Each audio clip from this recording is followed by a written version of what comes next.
A falta de costume, viu, Arthur? Eu quase não coloco no mudo, hoje eu coloquei e esqueci de voltar.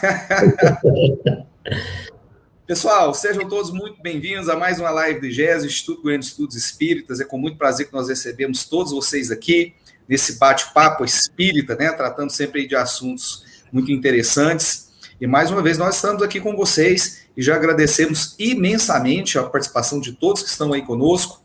Hoje que nós vamos tratar de um assunto assim muito bacana e muito interessante também, né? Os cuidados com a literatura mediúnica. E quem está conosco, antes de passar a palavra para o nosso convidado, que é o Arthur Azevedo, né? O Arthur que iniciou seus estudos da doutrina espírita aos 13 anos, em 1984. A gente não pode ficar falando ano assim, não, viu, Arthur? No Grupo Espírita Pestalozzi, em Nova Friburgo, Rio de Janeiro, aos 22, né, em 1993, atuou como orientador de mocidade da União da Mocidade Espírita de Niterói, a UMEN, um centro tradicional da cidade. E, ao mesmo tempo, colaborou como evangelizador no Grupo de Apoio ao Menor, GAM, hoje Casa de Batuíra e Unidade do Lar Fabiano de Cristo, que prossegue no trabalho de assistência junto aos moradores de populosa favela em São Gonçalo, Rio de Janeiro. Em 1999, foi eleito presidente do centenário Centro Espírita Friburguense, na cidade de Nova Friburgo, Rio de Janeiro, sendo que por cerca de 4 anos apresentou, juntamente com o confrade José Manuel Ferreira Barbosa, 2 programas espíritas em rádios locais, Friburgo AM e Conquista FM, e um programa de TV Zoom, Canal 10, e aí de volta a Niterói, foi orientador de estudos da Federação Espírita do Estado do Rio de Janeiro, a FEERJ, e membro da AD Rio de Janeiro, Associação dos Divulgadores do Espiritismo do Rio de Janeiro. Já promoveu estudos em forma de palestras em cidades dos estados do Rio de Janeiro, São Paulo, Goiás e Maranhão. Foi prefaciador de 3 obras, Espiritismo e Política, de Paulo Santos, O Primado de Kardec, de Sérgio Aleixo, e Breve História do Espiritismo, de Fabiano Vidal. E possui 2 livros publicados, Ramatiz Sábio ou Pseudo Sábio e Espiritismo versus Ramatizismo. Então, esse é o Arthur Azevedo, o nosso convidado. Seja muito bem-vindo, Arthur. Meu amigo Arthur. Isso aí, Adriano. Uma satisfação estar aqui novamente. Você, nosso grande amigo aí, e com todos aí que nos assistem, tanto ao vivo quanto aqueles que nos assistirão mais adiante com a palestra já gravada. Bacana demais. Mandar um abraço aqui para Solidônia Alves, né, que está conosco, deixando aí o seu boa noite. Então, antes de repassar aí a palavra ao Arthur, gostaria então de realizar aqui a nossa prece inicial, né, para nos sintonizarmos com a espiritualidade amiga. Então, eu gostaria de pedir que todos vocês que se encontram em casa neste momento, nos ouvindo, que todos nós possamos fechar os nossos olhos, vamos elevar os nossos pensamentos a Jesus, rogar ao divino amigo que possa estar conosco neste momento, nos amparando e nos intuindo, que Jesus possa estar realizando o tratamento espiritual que todos nós necessitamos, a asepsia espiritual dos nossos lares, por meio da espiritualidade amiga, os nossos anjos guardiães, que sobre nós sejam derramadas chuvas de bênçãos, luzes benfazejas que vêm nos trazendo uma sensação de paz, de harmonia, de tranquilidade, e que essas luzes possam ser levadas a todos aqueles que são caros aos nossos corações, aqueles que convivem conosco no nosso ambiente doméstico, os nossos vizinhos, parentes, os amigos, e especialmente, Senhor Jesus, a todos aqueles que sofrem e que necessitam da sua proteção, do teu amparo. Especialmente neste momento, Senhor, de dor a tantas nações, que o Senhor possa estar com esses seus filhos que neste momento necessitam tanto de ti, Jesus. Que o Senhor seja o lenitivo a cada coração aflito. Muito obrigado por tudo, graças te damos, que assim seja. Graças a Deus. Graças a Deus. Muito bem. A Joyce Aparecida do Carmo está conosco também, deixando o seu boa noite. Muito obrigado, Joyce. Eu gostaria de pedir a todos aí que vocês possam se inscrever no nosso canal, o nosso canal aqui do YouTube, né, do IGES, o Instituto Goiano de Estudos Espíritas. Ative as notificações, curta e compartilhe os nossos vídeos, que isso vai nos auxiliar bastante, dando maior relevância ao nosso conteúdo, né? Para que a mensagem espírita do IGESE possa alcançar mais lares e mais pessoas. E também que vocês possam procurar aí os nossos perfis nas redes sociais, Instagram, Facebook, por meio das quais você vai acompanhar a nossa programação. O IGESE realiza lives todos os dias, tá? Sempre com temas muito interessantes, que eu tenho certeza que vai agregar a todos nós. E também agradecer aí a parceria dos canais que retransmitem as nossas lives, Rádio Portal da Luz, TV Secal, TV 7, Rede Amigo Espírita e Web Rádio Fraternidade. O agradecimento eterno a essa parceria aí, a esses canais que retransmitem as nossas lives, inclusive essa que você está assistindo. Lembrando que ela vai ficar gravada na nossa plataforma do canal do IGESE, no YouTube, e quem não teve a oportunidade de assistir ao vivo poderá assistir posteriormente, tá bom? Então você pode curtir e compartilhar não só agora, mas posteriormente também, para que as pessoas tenham acesso a esse conteúdo. Arthur, então, sem mais delongas, já vou passar a palavra para você, então, para falar sobre esse assunto que é muito importante e muito interessante, porque a gente tem visto muita coisa diferente, né? Aí no meio espírita, acerca de literatura, enfim. E muita gente, às vezes até por ingenuidade, acaba embarcando em muita coisa que não tem nada a ver com o espiritismo, né? Então é um momento de se tomar muito cuidado e com certeza você vai abordar esse aspecto aí. Então eu já passo a palavra para você, meu irmão, fique à vontade aí para explanar o seu conteúdo, tá bom? Mandando um abraço aqui para Sinara Grulli, que fala de São João da Boa Vista, São Paulo. Tá? E a todos vocês que estão nos acompanhando neste momento, não se esqueçam, deixem um like, que isso é muito importante para a difusão aí do nosso conteúdo, tá bom? Então, a palavra está contigo, meu irmão. Obrigado, Adriano. Mais uma vez, boa noite a todos. Estamos aqui com um tema que nós consideramos, assim, realmente de muita importância e praticamente inesgotável, né? Que é justamente aquilo que nós devemos refletir acerca da chamada literatura mediúnica em nosso meio. O problema, pessoal, não é novo. Isso é um problema que já vem se arrastando já há muitos anos. Allan Kardec já se via com problemas nessa área, né, uma vez que chegava até ele escritos mediúnicos de toda parte do mundo, praticamente. Né? Allan Kardec tinha contato com centenas de centros mediúnicos, não eram centros espíritas consolidados, né? Mesmo porque não havia ainda um movimento espírita muito consolidado, e ele, né, como disse anteriormente, recebia material de toda parte. E é justamente em cima da experiência de Allan Kardec que nós fazemos essas nossas humildes e despretensiosas análises, porque realmente nós temos que convir que ele é o mestre nesse assunto, né? Ele é que tinha a visão mais profunda, mais alargada, pela pessoa que e pelo espírito que era, e pelo apoio que tinha do mundo espiritual, né? Claro que hoje há obras, claro que hoje há escritos de origem mediúnica que não são da época de Kardec, são mais atuais. Kardec não teve contato com eles. No entanto, Allan Kardec nos deixou tudo que é necessário para que nós tenhamos o bom senso, né? Nós tenhamos aí justamente a oportunidade que nós devemos nos dar, acima de tudo, para analisarmos tudo que venha do mundo espiritual. Claro que alguém que ainda se encontra novato na doutrina espírita, é normal que não esteja ainda devidamente preparado para isso. Isso é normal. Quando você se inicia numa ciência, num conhecimento, você tende a achar que tudo que vem em nome daquela ciência, em nome daquele assunto, é o correto. Mas à medida que você vai se aprofundando, você vai notando, opa, esse autor aqui é bom, esse autor aqui é mais ou menos, esse autor aqui está falando besteira. Não é assim? Pense aí nas suas áreas profissionais, né? Obviamente que em cada área profissional tem uma literatura específica, por exemplo.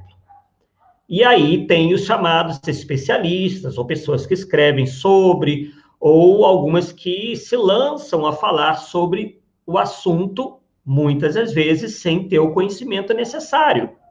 Então, isso acontece no nosso mundo também, né?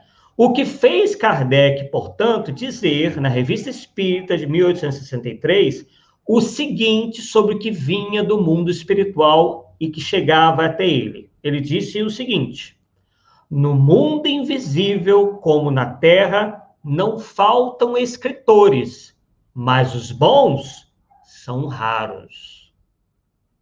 Então, perceba que essa lógica que nós usamos na nossa esfera física deva ser a mesma ao analisarmos tudo que venha do mundo invisível. Por quê? Porque o mundo invisível, nós aprendemos isso com os próprios espíritos, é habitado tanto por espíritos já de uma ordem superior, assim como também é habitado por espíritos de um grau mediano de elevação, tão quanto é habitado por espíritos malfazejos, brincalhões, pseudo-sábios, mistificadores, que, aliás, segundo a própria doutrina espírita nos ensina, estão em maior número na esfera espiritual terrena.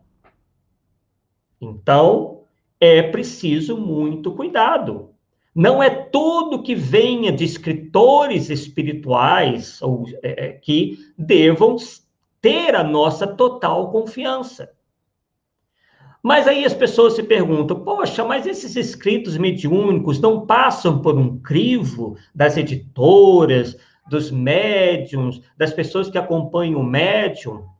Pois é. Aí nós estamos aí encarando um outro problema que já é mais atual, né? Talvez na época de Kardec não fosse assim tão, de uma dimensão tão grande, que é o tal do interesse econômico financeiro. Claro que eu adoraria de chegar para vocês e dizer, olha, o movimento espírita faz assim um trabalho impecável, é 100%. Eu adoraria dizer isso. Mas na minha pessoal experiência e da experiência de muitos que nos precederam, como Jorge Resine, Herculano Pires e tantos outros, Nazareno Tourinho, tantos outros que passaram, a crítica foi a mesma, de que o mercado editorial, de maneira geral, não estava mais se preocupando tanto com a qualidade daquilo que publicava, e sim dando maior importância ao retorno financeiro que essas obras poderiam trazer. E aí se estabeleceu já, e já se estabelece há anos, um problema sério, que é de se publicar tudo que venha do mundo espiritual, sem maiores análises, se aquilo realmente tem a ver com doutrina espírita, se é fantasioso, se não é, se encaixa, se não encaixa, enfim, vamos lançar, porque o povo quer ler, o povo está interessado nisso, o povo gosta do sensacional, do maravilhoso, do fantástico, do supersticioso, e vem de abeça, então vamos embora. Claro que eu estou aqui cometendo uma generalização, mas não é uma generalização irresponsável. Porque o que a gente vê hoje em maior número nas prateleiras das livrarias espíritas são obras de qualidade realmente muito baixa. E nós iremos explorar justamente isso daqui, dando alguns exemplos, né? Não querendo acusar ninguém, mas nos colocando em guarda em relação a isso, né? Porque foi o próprio Allan Kardec que nos convida a isso. Não é o Arthur que aqui está falando, tá? Nem foi somente o Herculano Pires ou esses outros que eu mencionei, mas o próprio codificador da doutrina. Então, se tem alguém que é contra esse trabalho, diz que é anticaridoso, que é antifraterno, vai estar atacando o codificador, e aí vai ter que reformular as suas ideias, né? Porque essa crítica não cabe a ninguém de hoje, e sim, se couber, é para o próprio codificador. Então, Allan Kardec, nessa mesma Revista Espírita, de 1863, em maio, ainda disse o seguinte: uma coisa pode ser excelente em si mesma, muito boa para servir de instrução pessoal, mas o que deve ser entregue ao público exige condições especiais. Vejam bem, ainda tem mais coisas para falar, mas vamos nos ater aqui. O que deve ser entregue ao público exige condições especiais, isto é, não é qualquer coisa. Tem que ter algo de especial ali. E o que a gente pode pedir de especial? Qualidade. Qualidade nas ideias, clareza das ideias, né? Um texto bem redigido, né? Coisas que não colidam com a codificação espírita, né? Podem trazer novidades? Sim, mas desde que colocadas sobre a condição de serem hipotéticas, apresentadas como hipóteses e não como teorias ou situações ou fatos chancelados pela doutrina espírita. Né? Porque a doutrina espírita é progressista, sim, ela visa o progresso, mas não é qualquer coisa que apareça por aí que possa, opa, é novidade, então isso é uma inovação, então vamos aprender isso, vamos dizer que isso é doutrina espírita. Nananina, não. Tá? Não é assim que a coisa funcionou na época de Kardec, e nem é assim que Allan Kardec e os próprios espíritos disseram que poderia ser. Tá? Então, o que a gente vê é uma total, infelizmente, irresponsabilidade até, e nós vamos até citar um caso, daqui a pouquinho, inclusive, que nos rendeu, né, a oportunidade de dar uma entrevista recentemente a uma televisão espanhola, porque o espiritismo foi colocado como responsável, vejam só, por um crime onde 2 indivíduos desencarnaram, morreram. Então, nós fizemos um vídeo a esse respeito, e aí fomos chamados para essa televisão espanhola para dar uma entrevista. Né? Depois nós vamos dar o link, né, do nosso site, onde nós colocamos lá a entrevista, que também se encontra no YouTube. Né? Daqui a pouquinho nós falaremos sobre isso, né? Como um exemplo, né, muito claro, factual daquilo que nós estamos passando para vocês. Tá? Bem, então vamos lá, continuando aqui. Infelizmente, diz Allan Kardec, o homem é inclinado a supor que tudo o que lhe agrada deve agradar aos outros. O mais hábil pode enganar-se. Tudo está em enganar-se o menos possível. Então, Kardec é bem claro que até o mais hábil dos indivíduos pode se enganar. Ele pode acreditar que, por exemplo, um determinado escrito, uma determinada obra é de extrema qualidade. Então, a gente se confunde. Poxa, se fulano que é tão hábil, que fulano que é tão versado na doutrina espírita acreditou, então eu tenho que acreditar também. Eu tenho que achar que aquilo é de espiritismo, que aquilo é verdade. E não é assim.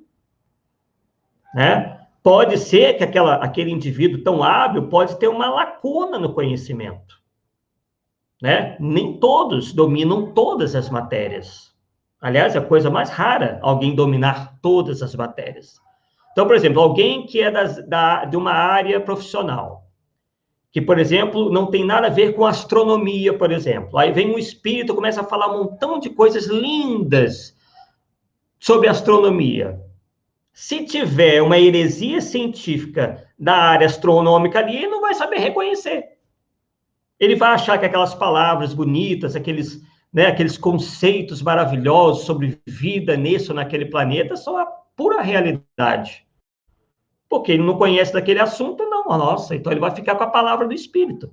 Ele não vai ter nem como debater, porque ele não conhece, né?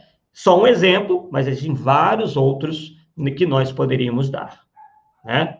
Então, realmente, nós temos a achar que aquilo que é maravilhoso para a gente, que a gente achou maravilhoso, todo mundo vai achar. E não é assim, né? Então, no caso, o que deveria se fazer antes da publicação de cada livro?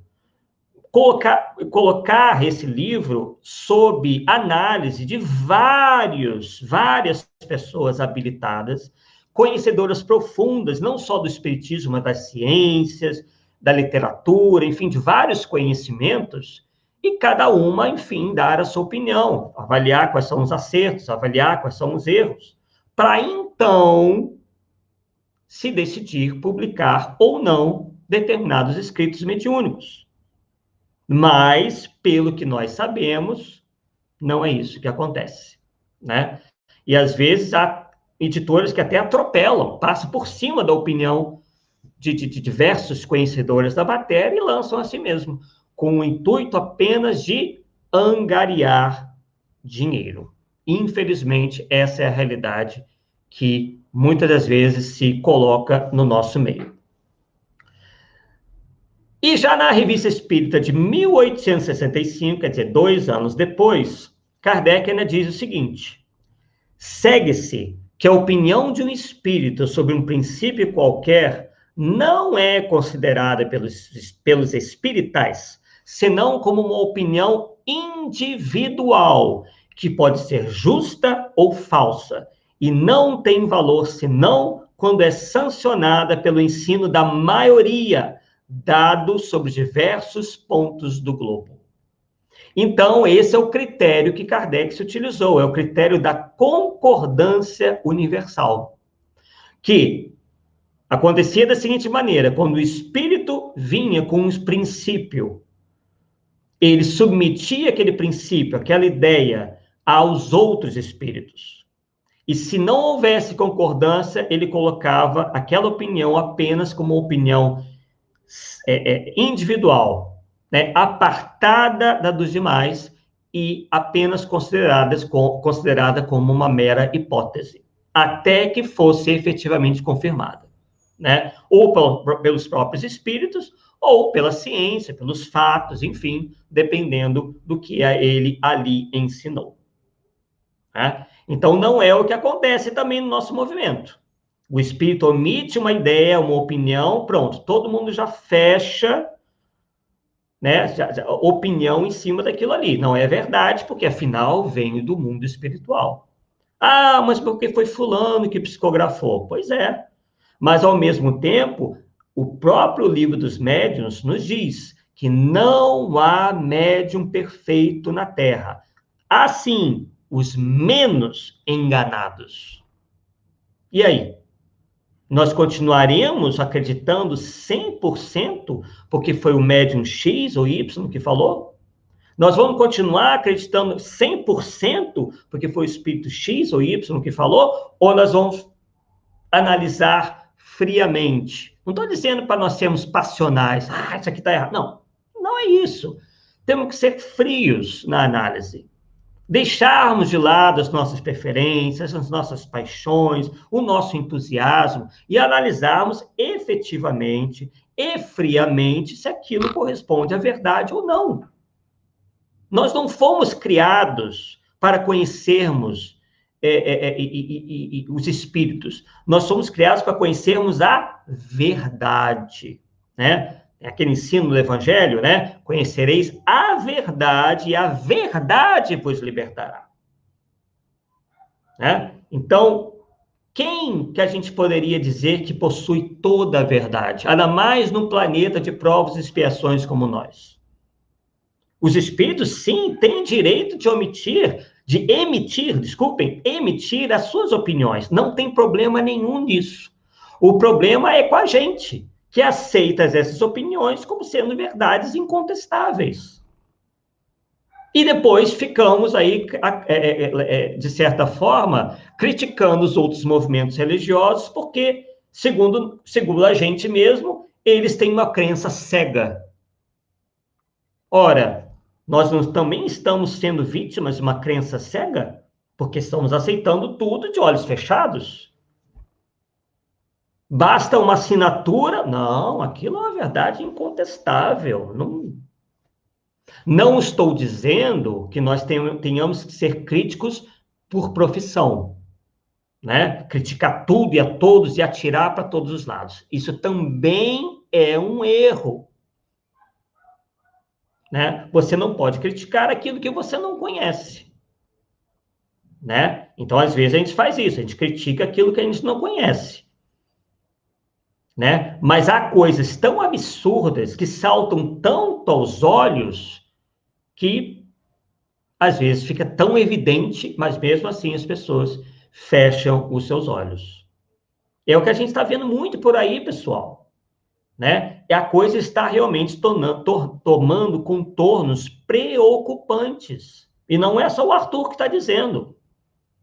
No nosso livro, que foi mencionado, o Ramati Sábio, o Pseudo Sábio, o segundo também, nós citamos vários espíritos que deram comunicação dizendo, fazendo essas mesmas considerações, que nós apenas aqui estamos repetindo, né? Que há uma série de movimentos também no mundo espiritual interessados em derrubar o espiritismo, derrubar o movimento espírita, através de quê? De ditados, né?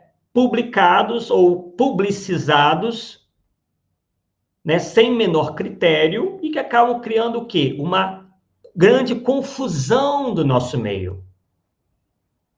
A primeira confusão que ocorreu no nosso meio se deu quando? Já na época de Allan Kardec. Quando um indivíduo chamado J.B. Rustem, Jean-Baptiste Rustem, se achou aí muito importante, se utilizou de uma única médium e saiu evocando o espírito de Moisés e dos apóstolos, vejam só. E claro, apareceram lá alguns espíritos mistificadores, se fazendo passar por Moisés e os apóstolos, né? Hoje há diversas análises aí sobre esse livro, chamado Os Quatro Evangelhos, apontando uma série, centenas de incongruências, incoerências, disparates completos, que embora fossem claros desde o início, acabou ocasionando, no movimento espírita francês e também no movimento espírita brasileiro, o seu primeiro cisma, a sua primeira cisão, que foi justamente, né, quando kardecistas e rustanistas entraram num choque, dividindo o movimento espírita. E isso havia sido alertado, já na época de Kardec, pelo espírito Erasto, que vocês conhecem bem, na cidade de Bordeaux, a mesma cidade onde Jean-Baptiste Rustem residia, falando e alertando que uma turba de espíritos enganadores, interessados na divisão do movimento, iriam atuar para tentar alcançar esse objetivo, de trazer a confusão, trazer a briga, né, a desinteligência e tudo mais, né? Os espíritos nos alertam, mas eles não mexem no nosso livre-arbítrio, eles não se intrometem no nosso livre-arbítrio. O alerta foi dado, e depois eles lavam as mãos. Aí é com a gente, né? E, infelizmente, essa obra aí criou, tanto na França quanto no Brasil, uma série de problemas que nós temos que lidar até hoje, né? Então, esse é já começou aí, já na época de Kardec, nós já tínhamos problemas com comunicações mediúnicas, advindas de espíritos mistificadores que, né, alcançaram o seu objetivo, que é criar a confusão. E a gente continua com a mesma postura de estar aceitando as coisas sem qualquer tipo de análise, sem qualquer tipo de maior consideração, né? Vamos voltar então a Allan Kardec. No livro O que é o Espiritismo, Allan Kardec faz a seguinte, no capítulo 1, faz a seguinte consideração. Há entre o Espiritismo e outros sistemas filosóficos esta diferença capital, que estes são todos obras de homens, mais ou menos esclarecidos, ao passo que naquele que me atribuís, eu não tenho o mérito da invenção de um só princípio. Percebam bem como Kardec se posiciona. Ele diz claramente que ele não é o autor, ele não tem o mérito da invenção de nada. E aí, como é que os defensores dessas obras mediúnicas, tão cheias de problemas, se defendem? É que vocês só ficam seguindo Kardec. Kardec já era. Vocês não podem estar se baseando só em Kardec. E olhem o que Kardec diz no que é o Espiritismo. Vou até reler para vocês. Ao passo que, naquele que me atribuís, eu não tenho mérito da invenção de um só princípio. Então, a doutrina não é de Kardec. Claro que nós reconhecemos que Kardec teve uma importância gigante, monumental nesse trabalho. Mas ele mesmo reconhece, olha, eu tive a minha participação, mas não há nenhum princípio ali que seja meu. Então, é por isso que eu não gosto do termo. Eu sei que já se popularizou, quem quiser continuar usando pode. Mas o termo kardecista, ele é por si errado. Por quê? Kardecismo. O que é essa palavra?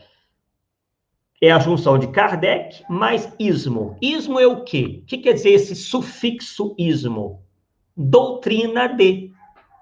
Então, quando eu falo kardecismo, é doutrina de Kardec.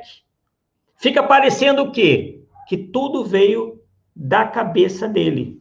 Enquanto a gente sabe, e ele mesmo diz, que não foi. Então já existe uma imprecisão aí, muito bem explorada pelos inimigos do Espiritismo, os inimigos, não só aqueles declarados, mas aqueles que se encontram nas nossas fileiras, porque isso é uma outra coisa que os Espíritos disseram a Kardec. Que os maiores detratores, os maiores inimigos da doutrina não estariam tão somente fora, mas dentro das nossas fileiras. Não se trata aí de fazer um incentivo à caça às bruxas. Cada um vai prestar conta das suas atitudes. O que eu estou querendo alertar aqui é que nós tenhamos maior preocupação com isso, e estarmos mais atentos, né? Redobrarmos a nossa atenção. Porque muitas vezes o inimigo se encontra escondido.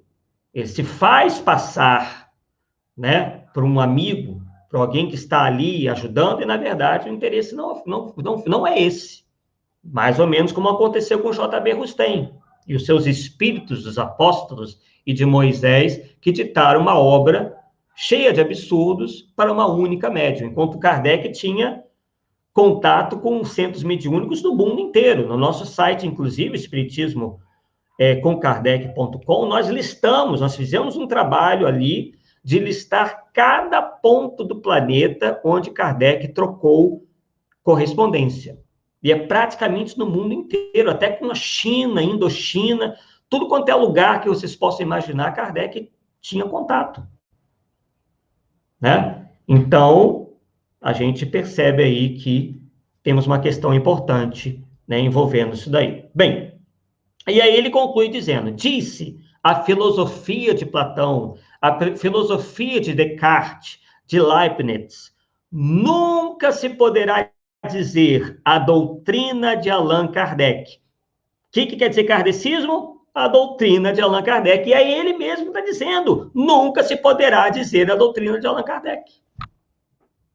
E isto, continua ele, felizmente, pois que valor pode ter um nome em... Aí ele pergunta, aliás, e isso, felizmente, pois que valor pode ter um nome em assunto de tamanha gravidade? O Espiritismo tem auxiliares de maior preponderância, ao lado dos quais somos simples átomos.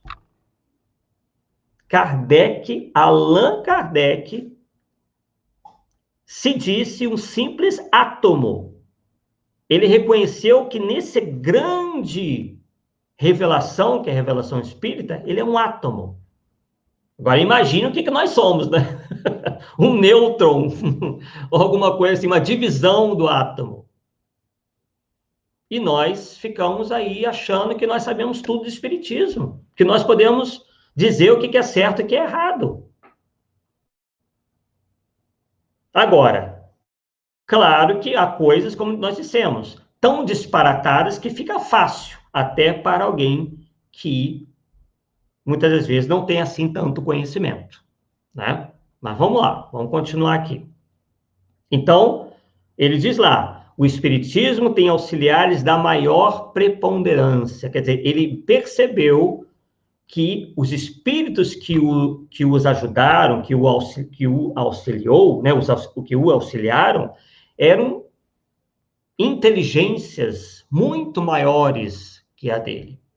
Pode ter sido um lampejo, né, um gesto de apenas humildade? Pode. Né? Nós sabemos da grandeza espiritual de Allan Kardec, mas se ele disse, né, fiquemos com ele. Continuando aqui, vamos então para mais um trecho importante desses alertas de Allan Kardec. Desta feita em 1862, no livro Viagem Espírita, em 1862, onde ele diz o seguinte: é preciso que se saiba que o espiritismo sério se faz patrono com alegria e apressuramento de toda obra realizada com critério, qualquer que seja o país de onde provém. Quer dizer, não existe preconceito aí, né? Pode ser de qualquer país, não tem problema nenhum. Mas que, igualmente, repudia todas as publicações excêntricas, exóticas. Todos os espíritas que de coração vigiam para que a doutrina não seja comprometida, devem, pois, sem hesitação, denunciá-las, tanto mais porque, se algumas delas são produtos da boa-fé, outras constituem trabalho dos próprios inimigos do espiritismo, que visam desacreditá-lo e poder motivar acusações contra ele. Eis porque, repito, diz Kardec, é necessário que saibamos distinguir aquilo que a doutrina espírita aceita daquilo que ela repudia. Pessoal, é preciso dizer mais alguma coisa depois dessa frase? Vamos pensar bem. E aí eu vou aproveitar para falar desse caso que eu disse no início, onde nós colaboramos para um programa da TV espanhola, tá? Chamado Quarto Milênio, né? Da televisão da Espanha lá. É um programa que gosta de explorar, né? De falar sobre... Parece até um programa bem sério, tá? Eu achei o programa bem sério. Se não fosse, eu falaria do mesmo jeito, né? Porque eu tive essa participação que eu, né? Mas me pareceram pessoas bem sérias e interessadas em descobrir a verdade, em ir atrás da verdade. Então, eles pegam esses casos misteriosos e fazem uma reportagem em cima. E aí, eles resolveram, na pauta deles, falar sobre o caso que ficou muito conhecido no Brasil, ocorrido em 1966, que foi o chamado caso das máscaras de chumbo. O que aconteceu, assim, vou resumir bastante, né, para nós não nos alongarmos. É um caso onde 2 rapazes subiram ao pé de um morro aqui na minha cidade, em Niterói, por isso que nós tivemos a facilidade de investigar, para terem contato com supostos extraterrestres vindos de Marte. Eles acreditavam que eles utilizariam fogos de artifício em determinado momento e que aí eles chamariam a atenção desses voadores em determinado dia, determinado horário, e para que talvez não fossem queimados pela radiação que eles achavam que iria provir das naves espaciais, dos marcianos, eles tinham que usar máscaras feitas de chumbo, como óculos, né? Só que toda tapada.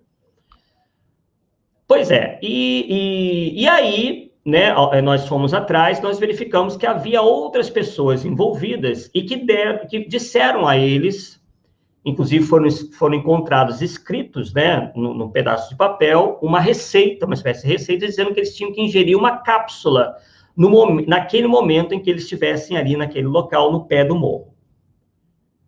Eles foram encontrados mortos, né, horas depois, né, algum tempo depois, e tinham ingerido a tal cápsula, né? E o que os motivou a subir daquele pé do morro atrás de contato com supostos extraterrenos de Marte? Um livro de origem mediúnica, que falava que isso é possível, que os marcianos nos fazem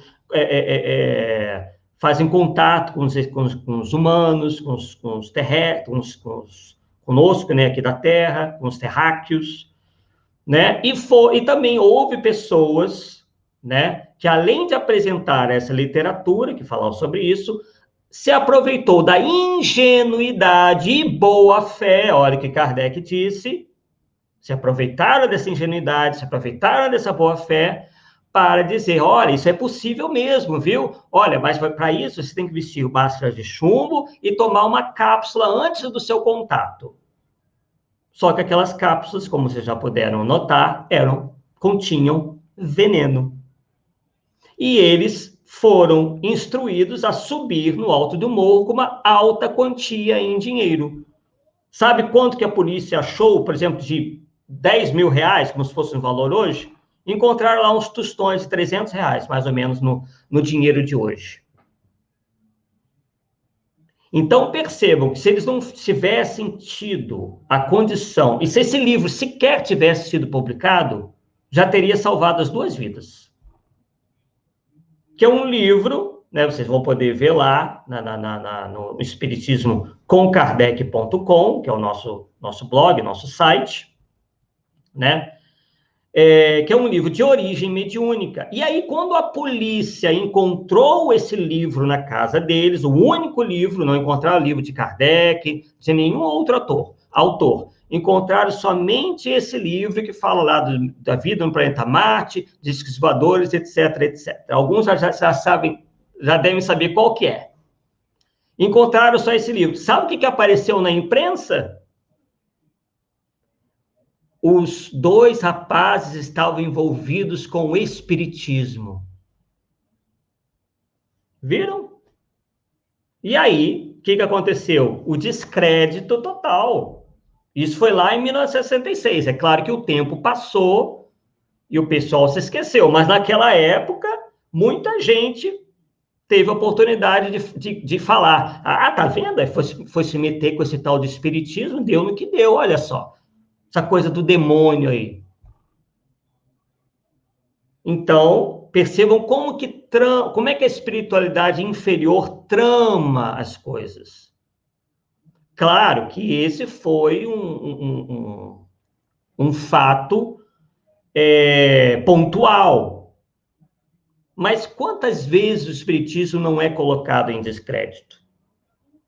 Uma das últimas vezes onde esse descrédito chegou um dos seus pontos máximos, foi quando um grupo de pessoas que se diziam muito próximas de Chico Xavier, disseram que a partir de 2019 nós estaríamos frente a uma terra renovada, que nós teríamos contato com extraterrenos, que os espíritos iriam se comunicar por toda parte, que 2019 seria o ano em que a Terra se transformaria no planeta de regeneração, e não mais seria um planeta de provas e expiações. E aí eu pergunto para vocês, já se passaram 2 anos, o que mudou? Ah, Arthur, mas você não acredita que o planeta Terra vai ser um planeta de regeneração? Não, eu acredito. Só que é agora, assim, no estalar de dedos? 10 aninhos para frente, 20 anos? Não faz o menor sentido se acreditar que a Terra vai dar um salto tão grande em pouco tempo. Porque, como nos dizem os espíritos, principalmente no livro A Gênese, o progresso é lento e gradativo. Quando nós chegarmos a essa nova era, nós nem nos aperceberemos que estamos nessa nova era. Nós poderemos reconhecer essa nova era da humanidade quando nós estivermos mais pacificados, quando nós não estivermos mais sob a ingerência, o domínio do egoísmo, do orgulho, da vaidade, de todas as paixões. E aí eu pergunto para vocês, de 2019 para cá, alguma coisa mudou? Vocês acham, em sã consciência, que agora mudou, né? Agora não é mais 2019, já pularam para 2057. Ah, mas por que eles estão falando essas coisas, Arthur? Nós aproveitamos para falar para vocês aquilo que nós já dissemos anteriormente. É porque vende muito. É porque dá muito holofote. É que dá muita projeção para essas pessoas que ficam apostando em teorias, né, em ideias sensacionalistas e que depois acabam passando vergonha. Claro que agora eles colocaram para 2057, porque a maioria deles sequer vai estar encarnado, né? Não vai sofrer mais uma vergonha. Né? Porque 2021 a 2057 temos aí 36 anos. O que são 36 anos? E houve algum momento na humanidade que 36 anos fez assim tanta diferença? Né? E, ao mesmo tempo que essas pessoas se utilizam da boa imagem do médium Chico Xavier, dizendo que ele disse isso tudo, às escondidas, no cantinho, ali para eles, né? Se esquecem ou desconheciam, e aí nós fomos atrás, porque nós temos essa preocupação de investigar as coisas a fundo, nós fomos atrás de uma entrevista do Chico Xavier, que virou um livro chamado Encontros no Tempo, onde Chico Xavier dá uma entrevista a uma série de repórteres, jornalistas, nem espíritas eram, dizendo que, na visão dele, na visão dos mentores espirituais dele, esse momento que a Terra vai se tornar um planeta melhor, mais avançado na escala dos planetas mais adiantados, será ao final do 3º milênio, lá por volta, e ele nem coloca uma data, por volta, ele falou, de 2990. Só que essas pessoas, vamos dizer aqui outro termo, essas pessoas desconheciam essa entrevista. Né? Agora, quantas pessoas conhecem essa entrevista do Chico Xavier dizendo que não é nada dessa besteira de 2019, 2057? Pouquíssimas. Por quê? Nós não vamos atrás. Nós pegamos a informação e tendemos a acreditar naquilo, porque, poxa, a gente não vai ficar também dizendo que o cara está mentindo, que a pessoa está mentindo o tempo todo. Mas é aquilo. Nós podemos até pegar essa informação, mas não daí saímos por aí replicando aquilo como se fosse o autêntico espiritismo, uma revelação espiritual. Né? Porque às vezes a gente não sabe o que está por trás daquilo. A gente mal conhece se existe uma informação que desmente aquilo. Né? Então, na dúvida, a gente tem que, Eu vou atrás dessa informação, eu vou ver o que os outros espíritos dizem, eu vou ver se realmente esse médium que estão dizendo que disse isso ou não. É assim que acontece, né? Então, é assim que Kardec nos sugeriu que fizéssemos. E aí, estamos chegando aos últimos minutos, né, da nossa participação de hoje. No Livro dos Médiuns, Kardec nos diz o seguinte: mas nunca será demasiado repetir, não aceiteis nada cegamente, que cada fato, isso que acabamos de dizer, seja submetido a um exame minucioso, aprofundado e severo. Muitos de vocês devem estar apavorados. Nossa, mas por que tanta severidade? Por que tanta preocupação? Pois é o Arthur Azevedo que está dizendo? Não é, né? É o próprio codificador que dizia que nada devemos aceitar cegamente, que cada fato seja submetido a um exame minucioso, aprofundado e severo, né? E para concluirmos, nós vamos ver mais um critério, né, ou uma passagem, né, um texto, onde Kardec nos fala qual é o critério, qual foi o critério que ele se utilizou para achar que uma obra deva ser publicada, ou uma mensagem dos espíritos deva ser publicada. E nós veremos que os critérios utilizados hoje no movimento espírita brasileiro se encontram diametralmente em oposição ao que ele disse ali. Vamos lá. Allan Kardec abre aspas. Aplicando esses princípios de ecletismo às comunicações que nos enviaram, diremos que aí nós temos que ser minimamente bons em matemática. Vamos lá. Diz lá. As comunicações que nos enviaram, diremos que em 3.600 há mais de 3.000 que são de uma moralidade irreprochável. Então, vejam bem, ele recebeu 3.600 mensagens. 3.000 delas, em termos de ensino moral, eram irreprocháveis, quer dizer, não tinham defeito. Ele não encontrou nada ali que, em termos de ensinamento moral, fosse ruim. Percebam bem, 3.000 estavam aprovadas nesse sentido. Só que ele não parou por aí. Ele diz o seguinte: e excelentes como fundo. Quer dizer, o fundo moral estava todo ali direitinho. Excelentes, inclusive. Receberam um excelente de Allan Kardec, em termos de moralidade, de ensino moral. Mas vamos lá.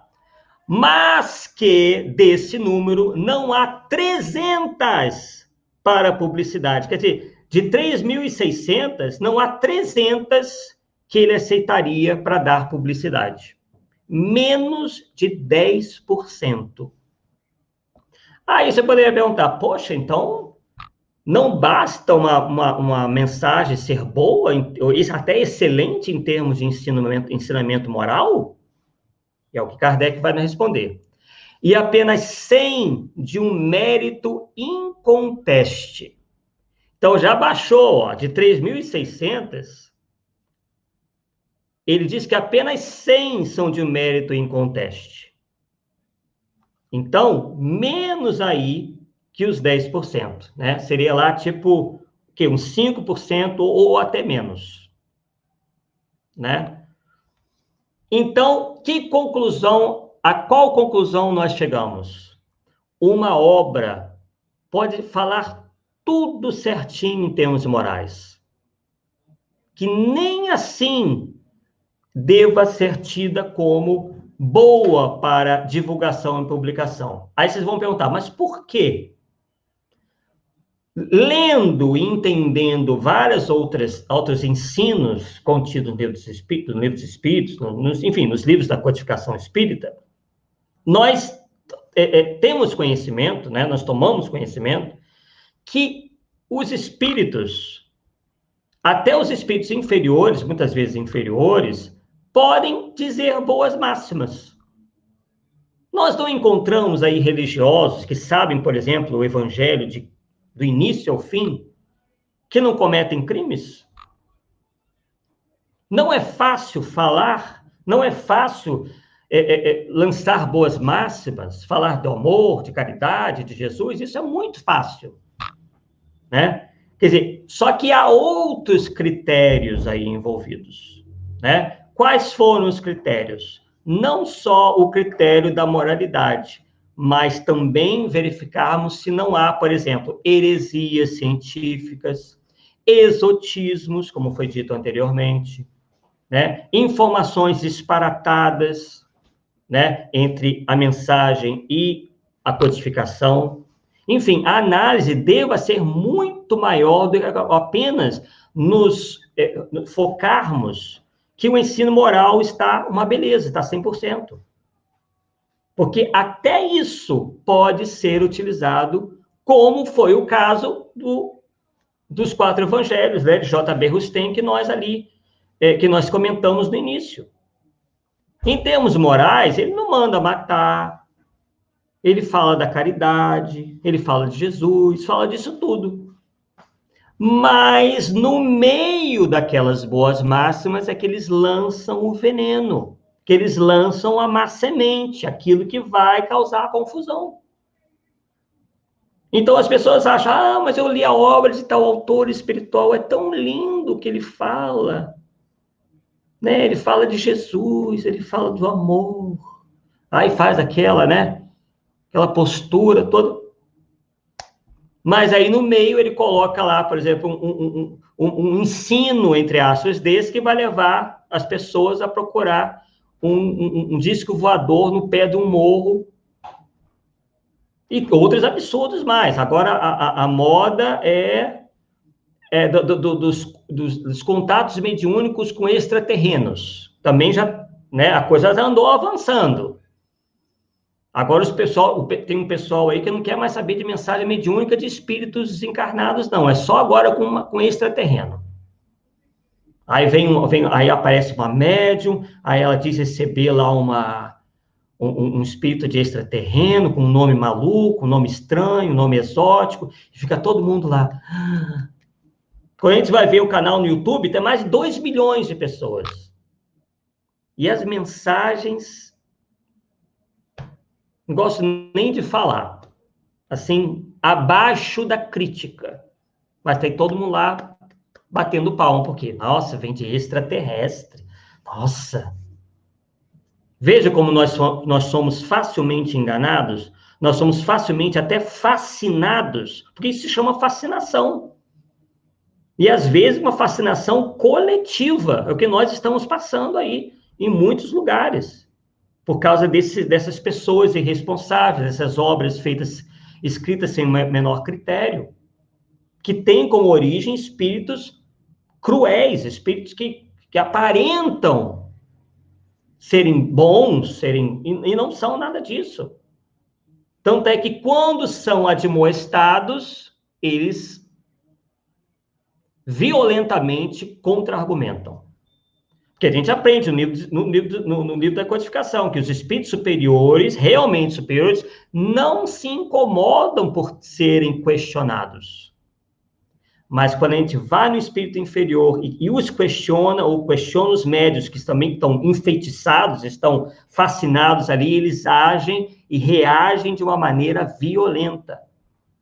Eles atacam violentamente, verbalmente, aí eles descem do salto, digamos assim, como se diz no popular. Eles mostram quem eles realmente são, né? E aí se dizem vítimas. Essa é uma grande tática, né? Se dizerem vítimas, se dizerem perseguidos, porque eles sabem que nós, psicologicamente, nos atraímos mais para aquele que está se posicionando como a vítima. A maioria de nós jamais fica com quem não tem essa postura de vítima. A gente geralmente fica, ai, coitadinho, né? A gente age assim, é um instinto nosso. Então, eles manipulam isso daí, fazendo de coitados, muitas das vezes se colocando atrás de uma obra caritativa. Nossa, mas nós estamos ajudando tanta gente. Aquilo é uma capa. Não estou falando que são todas as pessoas que têm uma obra caritativa, não estamos dizendo isso. Mas essa é uma tática empregada por essas pessoas e por esses desencarnados. Vamos montar uma obra caritativa aqui, pessoal, que fica como uma espécie de, né, lona ali, cobrindo as impurezas, cobrindo a sujeira. Porque ninguém vai nos atacar, afinal, nós fazemos a caridade. Então, como dizia bem Jesus, sejamos mansos como as pombas, né? Mas perspicazes, né? Como as serpentes. Existe uma outra palavra, agora eu esqueci, eu estou sempre esquecendo essa. Nós devemos ser, assim, cautelosos. O que nos falta é essa cautela, né? E é por isso que muitos, em nome da religião, historicamente, se utilizam da religião para enganarem, infelizmente, né? E o Espiritismo nos alerta sobre aqueles que vestem a capa da religião, esse é o termo, inclusive, que encontramos na codificação, para encobrirem as suas torpezas. Então, não se deixe enganar por palavras bonitas, não se deixe enganar por nomes, não se deixe enganar por obras de caridade.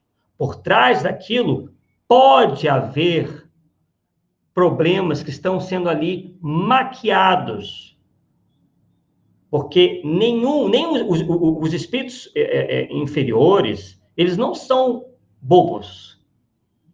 Nós vemos aqui que os maiores criminosos nunca disseram quais foram e quais são as suas reais intenções. Com os espíritos é a mesma coisa. Não pense que eles vão simplesmente se declarar na frente de todo mundo, olha, eu realmente tentei. Não vai fazer isso. Isso cabe a gente. É um exemplo que eu sempre dou. Você vê algum assaltante de banco chegando na frente do banco vestido de presidiário? Não vê. Se ele tiver dinheiro antes, ele vai colocar um terno, uma gravata, para ele passar pela giratória ali. Para o rapaz ali, o segurança, achar que como ele está muito bem trajado, ele não é bandido. Aí ele libera a porta giratória, porque o cara está bem, a pessoa está bem trajada, o bandido está bem trajado, e aí quando ele está lá dentro, ele tira a arma e assalta todo mundo. É mais ou menos assim. Eles se apresentam muito bem, mas, né, as reais intenções deles estão realmente encobertas por uma aparência de seriedade, né? Então, concluindo esse nosso estudo, leiam o livro dos médiuns, principalmente, se vocês quiserem se aprofundar sobre isso. Inclusive, tem, ao final, né, mensagens apócrifas. Allan Kardec fala sobre a fascinação, sobre a subjugação, fala dos espíritos enganadores, mistificadores. Isso vai ajudar bastante a nós desenvolvermos esse olho clínico para reconhecermos onde está a verdade, onde está a empulhação, a mentira e a falsidade. É isso aí. Muito bom. Arthur, obrigado, viu? Obrigado demais por ter estado conosco aí nessa segunda-feira, dia 16 de agosto de 2021, com a fala extremamente esclarecedora, que eu tenho certeza que, mesmo que alguém não concorde, pelo menos pode refletir acerca do assunto, né? Com certeza, claro. Porque, como você disse, nós temos a crença de que tudo que vem do meio espírita é a verdade absoluta, né? E a gente sabe que nem sempre é assim. Que a gente tem que tomar muito cuidado realmente com esse tipo de conteúdo. Mas é isso aí. Muito bacana, eu tenho certeza que vai servir para a reflexão de todo mundo que esteve conosco. Deixa eu mandar aqui alguns abraços ao pessoal que participou com a gente aqui através dos chats. A Ione Trevisol, de Santa Maria, Rio Grande do Sul. O Anderson Lemos, meu grande amigo Anderson Lemos, meu irmão, está conosco aqui também, ele fala de Goiânia, Goiás.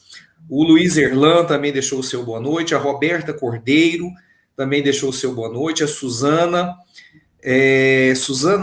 Reusati deixou aqui o seu boa noite. Eu vou até pedir, pessoal, que quando vocês deixarem o boa noite aqui, por favor, falem a cidade, tá? Para a gente mandar um abraço para os municípios de vocês. A equipe da TV Secal também deixou o seu boa noite, eles que falam lá de Florianópolis, Santa Catarina. Muito obrigado a todos vocês da equipe da TV Secal, nossa parceira aqui na retransmissão da live. A Vera Lúcia, a Roberta Cordeiro, ao José da Costa, que fala de Goianésia, Goiás. Muito obrigado, José, grande parceiro aqui das nossas lives. A Maria Ednar Maia, que também deixou o seu boa noite. A Neide Campos. A Adélcio Lages, que fala de Pedro Leopoldo, Minas Gerais. Que responsabilidade, viu, Adélcio? Aí não é brincadeira, não. E a Mônica Gonçalves, que deixou uma mensagem assim, ó, boa noite. Importante pontuar essas questões referentes ao tão proclamado ultimamente mundo de regeneração, a coerência, o estudo e a ciência sempre. Obrigado, Mônica, por ter estado conosco também. Então, assim, um imenso abraço a todos vocês que estiveram nos acompanhando. Lembrando aí, deixem, por favor, o like, né, o joinha. Isso é muito importante para que essa live, esse vídeo tenha maior repercussão, possa chegar a mais lares e a mais pessoas, né? E o YouTube vai entender que é relevante, vai indicar para as pessoas. Então, nos auxiliem deixando aí o like, o joinha, tá? Se inscrevam no nosso canal do IGES, Instituto Goiano de Estudos Espíritas. Procure as nossas redes sociais, Instagram, Facebook, onde você vai encontrar a nossa programação. Lembrando que nós temos lives todos os dias, tá bom? Todos os dias da semana nós temos as nossas lives com temas super interessantes a todos vocês. E eu gostaria também de agradecer aos nossos parceiros de retransmissão, Rádio Portal da Luz, TV Secal, TV 7, Rede Amigo Espírita e Web Rádio Fraternidade, que vocês possam procurar os canais desses nossos parceiros e também os seus perfis nas redes sociais, tá bom? Então fica aqui esse agradecimento todo especial, todos vocês que nos acompanharam. E eu gostaria de... Arthur, eu vou te passar a palavra para, por favor, você fazer a prece de encerramento, mas antes da prece, fala do seu canal, fala do seu canal no YouTube, que é um canal super interessante, né, que tem um conteúdo muito bacana. Faz essa propaganda, por favor, aí do seu canal. O nosso canal no YouTube é o Arthur Azevedo, Arthur sem H, né? Arthur Azevedo, tal como está na tela aí. Difusão Espírita, e também, né, tudo que vocês encontram lá, também vocês vão encontrar no site, né, espiritismocomkardec.com, né, com textos, com vídeos, enfim, tudo lá para vocês consultarem, né, e aprofundarem seus estudos, não só sobre esse tema, mas alguns outros também bastante interessantes, sempre envolvendo aí, tratando do espiritismo e também do que ocorre e ocorreu historicamente no movimento espírita brasileiro e mundial. É isso aí. Então vamos para a nossa prece de encerramento? Vamos lá. Agradecendo a Deus, nosso Pai, a Jesus, nosso mestre amigo, e aos amigos espirituais por essa oportunidade de reflexão que tivemos na noite de hoje, que possamos cada vez mais nos aprofundarmos nas lições da doutrina espírita, que vem do mais alto, que vem dos espíritos realmente compromissados em levar a luz do conhecimento a todos nós, sempre propugnando para o nosso aperfeiçoamento moral e também nosso aperfeiçoamento intelectual, o aperfeiçoamento da nossa inteligência. Que cada vez mais as asas da moralidade, da inteligência possam estar juntas trabalhando para que possamos cada vez mais alcançarmos voos mais altos em termos de evolução espiritual. Portanto, mais uma vez agradecemos por essa oportunidade, que assim seja, graças a Deus. Que assim seja, graças a Deus. Abraço aí também para o Luiz Erlan, viu, Luiz? Muito obrigado por estar conosco. Pessoal, lembrando sempre que todo esse trabalho é feito com muito carinho para vocês, por vocês, tá bom? Fiquem com Deus e até a próxima.